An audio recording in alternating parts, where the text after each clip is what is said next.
A very big hello and welcome back to your own channel. मैं हूं doctor आलोक पुरोहित, आपका health coach.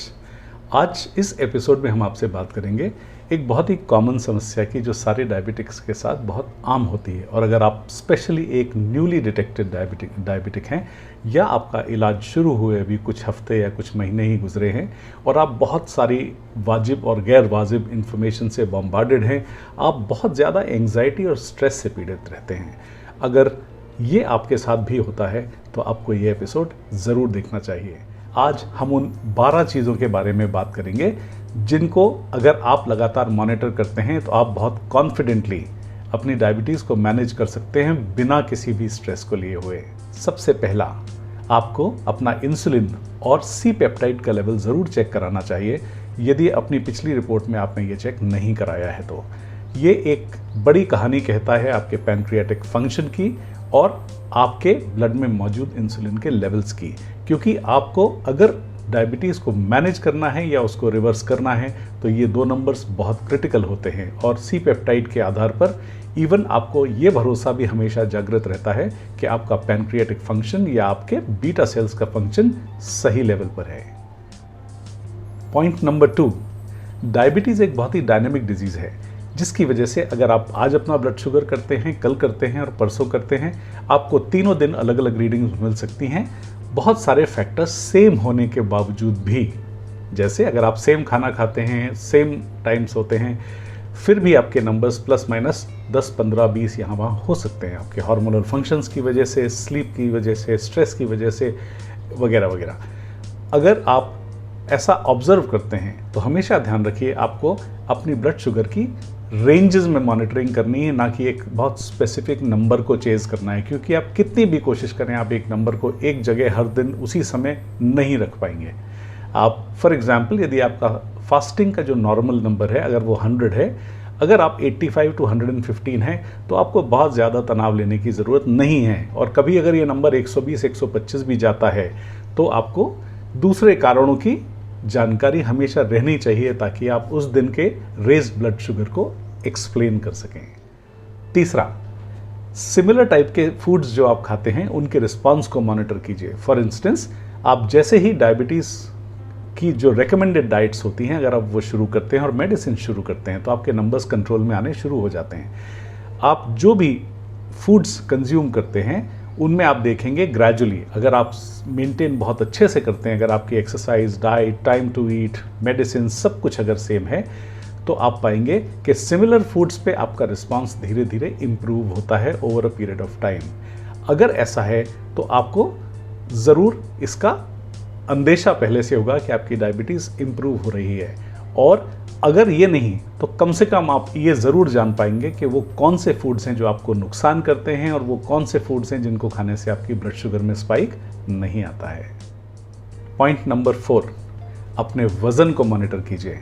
ये तकरीबन सिद्ध हो चुका है बहुत सारी स्टडीज़ में, और आप ये करके देखेंगे तो आप स्वयं एक्सपीरियंस करेंगे कि आपकी इंसुलिन सेंसिटिविटी इंप्रूव होती है।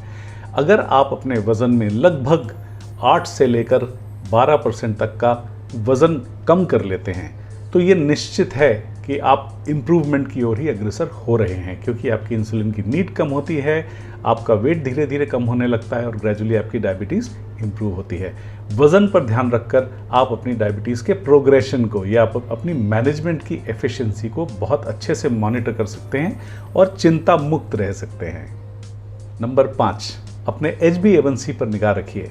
ये टेस्ट आपको जनरली साल में 2 बार कराना चाहिए, क्योंकि रेड ब्लड सेल्स की जो लाइफ होती है वो लगभग 3 महीने की होती है। अगर आप बहुत जल्दी जल्दी इस टेस्ट को कराएंगे तो शायद इस टेस्ट के नतीजे आपको और भी ज़्यादा कंफ्यूज करेंगे। आप 6 महीने में एक बार अगर HbA1c कराते हैं आपके लिए काफ़ी है। और अगर ये नंबर आपका 6.5 के नीचे या 6 के आसपास रहता है तो आप बहुत कंफर्टेबल रह सकते हैं बिना ज़्यादा तनाव लिए। पॉइंट नंबर 6, छोटे इंडिकेटर्स पर ध्यान रखिए। जैसे अगर आप फास्टिंग ब्लड शुगर को मॉनिटर करें तो उसमें एक ट्रेंड को देखने की कोशिश कीजिए।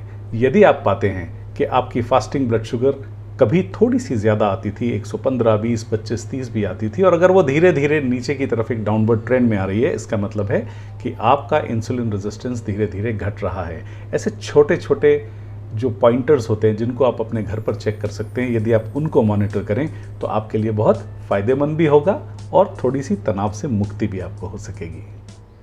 पॉइंट नंबर 7, अपनी स्लीप और अपने तनाव दोनों को अपनी ब्लड शुगर के लेवल से लिंक करने का प्रयास कीजिए, क्योंकि जब भी आप ज़्यादा तनाव में होंगे या आपकी नींद कम होगी, उस दिन ये लाइकली है कि आपकी ब्लड शुगर्स में थोड़ा सा रेज लेवल आपको मिल सकता है। कम से कम आप ये ज़रूर जान सकेंगे कि यदि आज की रीडिंग आपकी थोड़ी सी हायर लेवल पर आई है तो शायद वो स्लीप या स्ट्रेस की वजह से हो सकती है, और एक ऐसी ऑकवर्ड रीडिंग से आपको बहुत ज़्यादा तनाव नहीं लेना चाहिए।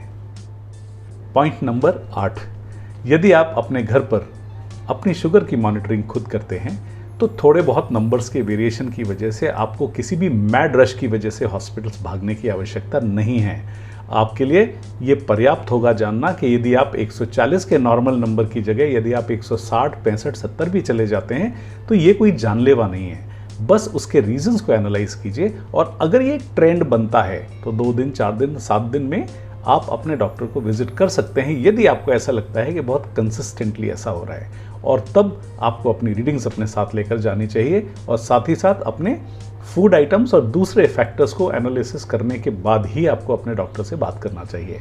वरना यदि सिर्फ रीडिंग्स के आधार पर अगर आपका मेडिकेशन चेंज होता है तो वो आपके लिए, अगर टेम्परेरी डिस्टर्बेंस है तो आपके लिए वो मेडिकेशन बदला हुआ नुकसान भी कर सकता है, या हो सकता है ओवर मेडिकेशन भी हो जाए या अंडर मेडिकेशन हो जाए।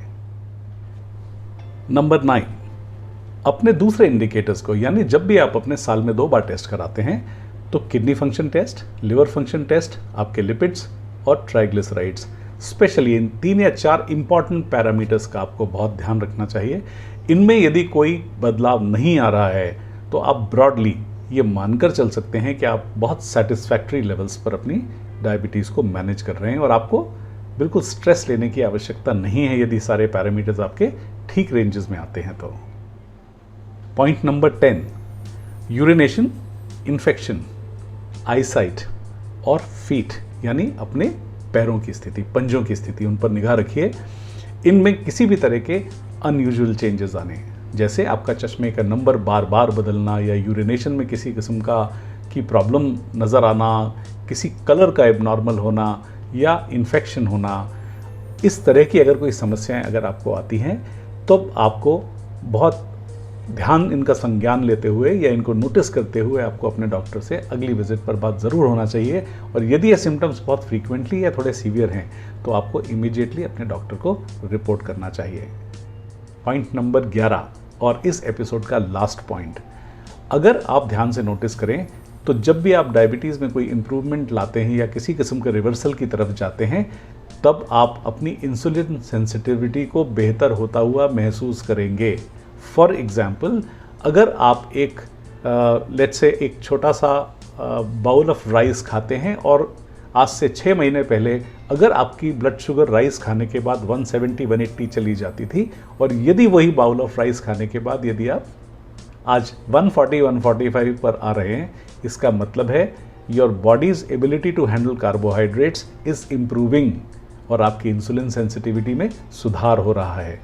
यदि ये भी अगर आप ऑब्जर्व करते हैं तो पहली चीज़ आपके HbA1c में रिफ्लेक्ट करेगा ही करेगा, लेकिन जब भी आप अपने डॉक्टर्स के साथ बात करते हैं तो इस बारे में ज़रूर उन्हें बताइए कि आपकी इंसुलिन सेंसिटिविटी बेहतर हो रही है।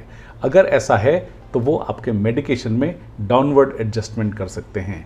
हो सकता है यदि आपके पैरामीटर्स इतने ज़्यादा नीचे चले जाएं कि आप 5 के आसपास ही आ जाएं, 5.5 के अंदर अंदर आ जाएं, तो हो सकता है कि आपको मेडिकेशन लेने की ज़रूरत भी ना पड़े।